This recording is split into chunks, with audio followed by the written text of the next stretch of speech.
ஒரு பெர்ஃபெக்ட்டான டேவிட, ஒரு பெர்ஃபெக்ட்டான ஜோசப்ப ஆண்டவர் தேடி போல. இந்த சென்சிட்டிவிட்டினா என்ன தெரியுமா? உணர்வுள்ளவன் யார் தெரியுமா?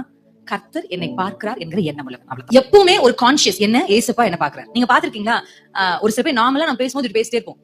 திடீர்னு யாராவது போட்டோ எடுக்கணும், உடனே அந்த வாய் அப்படியே கொஞ்சம் மாறிக்கும், கண்ணு அப்படியே மாறிக்கும். எல்லாம் கரெக்டா இருக்கா? ஐயோ, அது என்ன போட்டோ? Candid photo.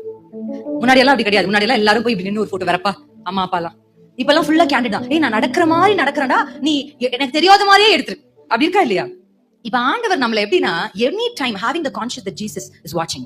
ஏன் தாவீதை கொண்டு போய் கர்த்தர் ஒரு சாதாரண ஆடு மேய்க்கிறவனை கொண்டு போய் ராஜாவாக்கலாம்? நீங்க யோசிச்சு பாருங்களேன். நம்ம ஊர்ல ஒரு தம்பி ஓரத்துல ஒரு ஆடு மேய்ச்சிட்டு இருக்காருன்னா, நாளைக்கு அவர் பிஎம் மோடி பதிலா அந்த இடத்துக்கு போனா எப்படி இருக்கும்? அந்த பிரம்மாண்டத்தை யோசிச்சு பாருங்க, முடியுமா? அது எப்படி இருக்கும்? தாவீதும் அப்படிதான். தாவீது இருந்தது என்ன தெரியுமா? வனாந்திரம். வனாந்திரம்னா என்ன? பாலைவனம். யாருமே இருக்க மாட்டாங்க. ஏதோ அங்கங்க ஒரு மரம் இருக்கும். யாரும் இருக்க மாட்டாங்க, யாரும் பார்க்க மாட்டாங்க. பார்த்தாலும் புரியாது, கொஞ்சம் ஆடுங்க தான் அவருக்கு இருந்துச்சு. ஆனா யாரும் தன்னை பார்க்காத போது தேவன் என்னை பார்க்கிறார் என்ற உணர்வுல வந்தான் தாவீது. அல்லேலூயா.